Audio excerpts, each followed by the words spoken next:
CCP Secretary General. Until now, the CCP hasn't spoken, so I couldn't understand why the CCP has been mentioned in particular.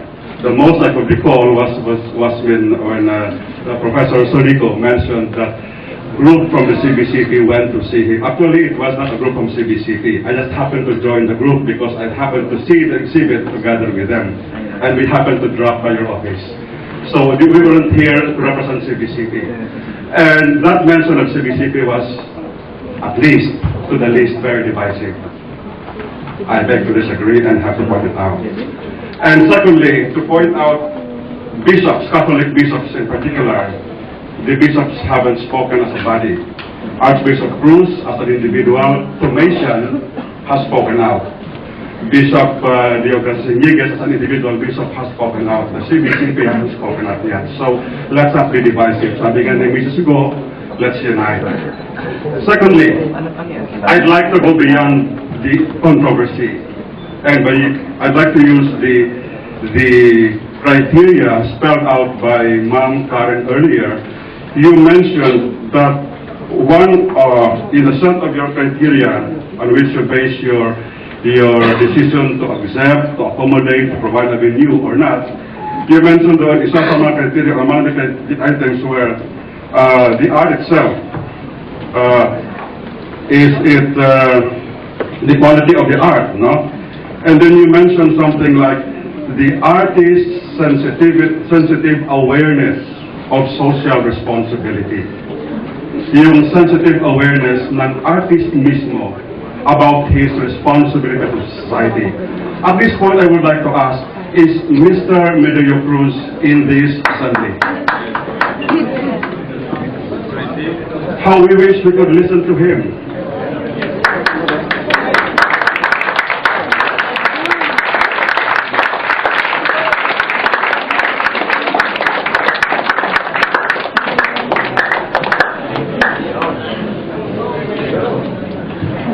Because my question is this: it might appear to you, Mr. Cruz, that you are unjustly crucified, you being accused. But we would like to hear from you because the issue has gone from art to non-art, from art to religious, and from Episcopalian to Catholic. It's not a very nice evolution of discussion. And at the bottom of this is your installation, which you call artistic, for some is not. No? So may we ask you, my question is this: what is your basis about social responsibility which the CCP would like to meet regarding your installation?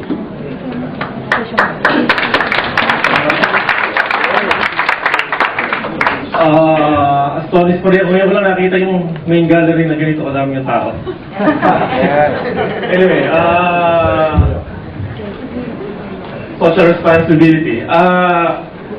Usually po, pag gumagawa ako ng trabaho ko, most of the time, after a careful study, what I'm going to do, I leave it on the image because the image speaks more than my words. I'm not a good speaker, I'm not a good writer. I think the images are good because it created a lot of controversy. Yeah, napuno yung main gallery na ganito. Babalikan ko yung sinabi ni Dr. Sumito kanina nung may mga pupuntang Dominican priest. It's in the eye of the beholder. Hindi ko kayang kontrolin kung ano ang magiging interpretasyon nyo dun sa trabaho ko. Tapos na yung ginawa ko. Pero yung motivation ko, I don't think I want to insult the Catholics. It's more on, siguro, provoke or rethink. It's more about that. Halimbawa, yung sinasabi nilang nilagyan ko yung sinasabi ng isang channel na nilagyan ko ng kuneho yung ulo ng Cristo Rey. Ang motivation ko doon, it transform already. Hindi na si Cristo yung nakikita ko doon sa bagong imahe na nagawa, kundi si Milton Friedman. It transforms. That's why sinasabi ko, depende kung paano nyo pa-translation trabaho ko. Pag tinignan nyo yung cross na nasa likod, subukan yung tingnan yung gitna. Hindi si Kristo yung makikita mo dun sa gitna. Try to do that. So it's always open to interpretation.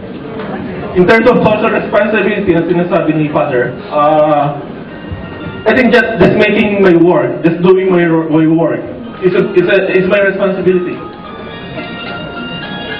So it's very subjective how you will translate an image into words. So it's very subjective. It's upon your imagination how you will look on it. Clarify the question. Just to make clear my question, I asked about social responsibility because the name of Jose Rizal was used.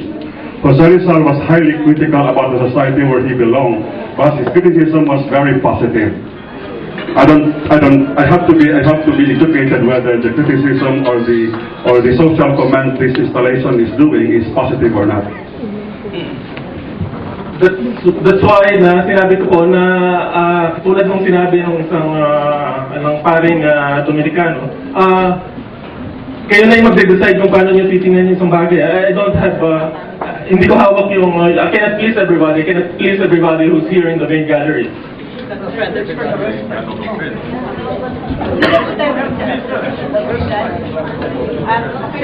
Biday, you're okay? Yes, ma'am. Okay. Yeah, thank you. Sir. Good afternoon. My name is Leslie Espino. I am a private citizen, Roman Catholic, and I just want to make the following observations. From my point of view, freedom of expression is very important. So is freedom of religion. And we keep talking about cultural values. First of all, I don't think the issue is the painter or the artist, as he wishes to call it. We live in a country where we are supposed to be free to practice free expression. If he wants to do what he did, it's his right to do so. I think the issue here principally belongs to the cultural center of the Philippines. You, Madam, ladies and gentlemen of the board, you are given a responsibility by the people of the Philippines. You are funded by our tax pesos. Your mission is to help propagate culture. And I think that in this case, perhaps you may have misjudged. Because this is not the propagation of culture that is in consonance or in conciliation with true Filipino values. In addition to freedom of expression, there is such things as good manners. When you invite someone into your home, you don't expect that individual to defecate in the living room. There are manners. There are social requirements of each other. And so I would ask the CCP, as the shepherd, guardian, propagator of culture for the Philippines, please exercise good judgment. And please do not insult the religious beliefs of people.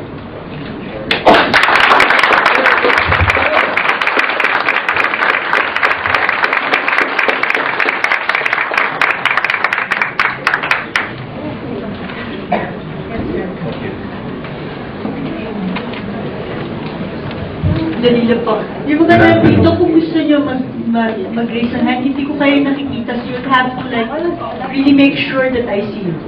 Please, Good afternoon, my name is Willie Arcinia, and I'm a member of civil society. Specifically, I'm affiliated with the Pro-Life Coalition. I think I would like to address this short message to everybody, and especially for people who are not here in this exhibition hall.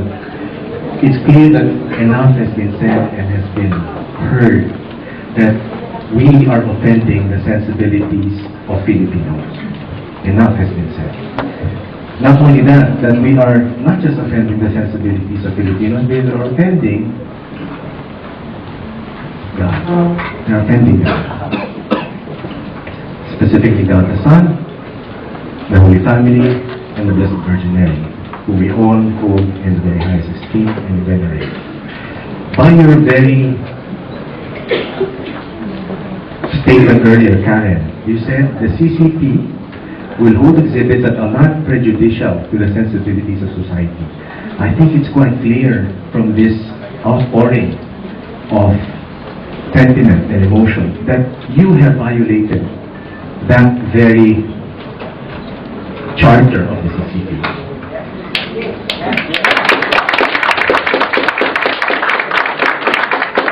And therefore we ask you to please be humble and accept that a mistake has been committed and for us to move on.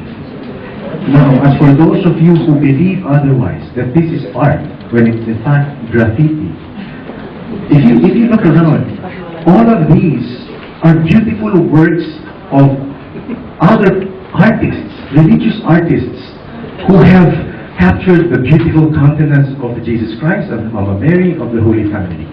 He did not create anything new, but what he did was he took those beautiful works of art by other artists. The best form of religious expression is religious art, and he has vandalized, he has committed sacrilege of the highest degree. That is not art. But for those of you who believe that is art, please understand, we are not mad at you. All of us here, your co-Filipinos, your countrymates, we do not condemn the sinner. We condemn the sin, but we love the sinner as Jesus taught us. And therefore, it's incumbent upon us to ask yourselves, why is it that some people believe this is okay?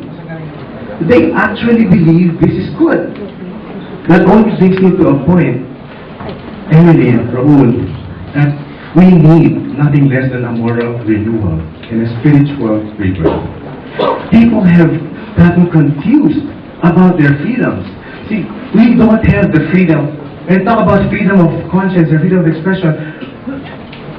We have the freedom to choose between good and evil, between right and wrong. But we don't have the freedom to confuse. To confuse what is evil is now good. What is bad is now good. What is wrong is now right. That is not up to us because morality is absolute.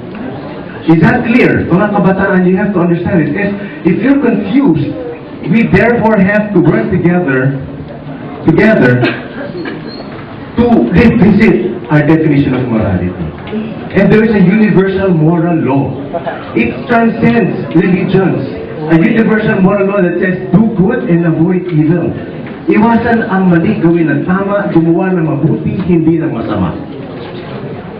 And I'd like to call on our partners in media, all of you in media, we all have to work together to restore this country's sense of morality. Whether it's the RH bill or divorce, whether it's abortion, or pornography, or this kind of error. Ladies and gentlemen, mga kababayan, once and for all, we have to correct errors like this. All kinds of errors of secularism, atheism, individualism, materialism, humanism, naturalism, lahat po yan, modernism, all of these are errors, and I'm calling on my friends and my colleagues in the church to help.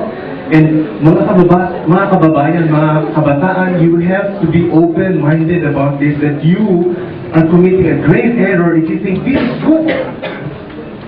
Morality is not relative, it's not subjective, it is absolute. It is universal and it's timeless. So please, bumalik po tayo sa moralidad. Maraming salamat po. Let's hear from Ed Kapagbat of the Cultural Center of the Philippines. Go ahead.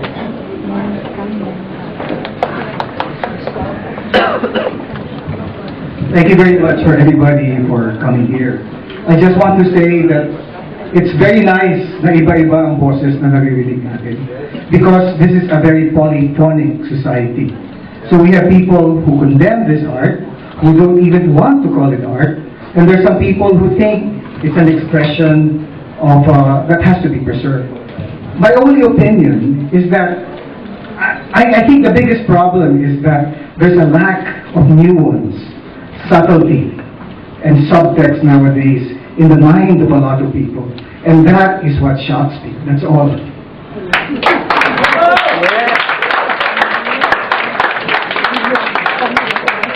Thank you, Ed. That goes both ways. Ching, kinig naman daw tayo sa boses ng bata. Pwede ba yun? Hi, I'm Cheng Suna. I'm an art student.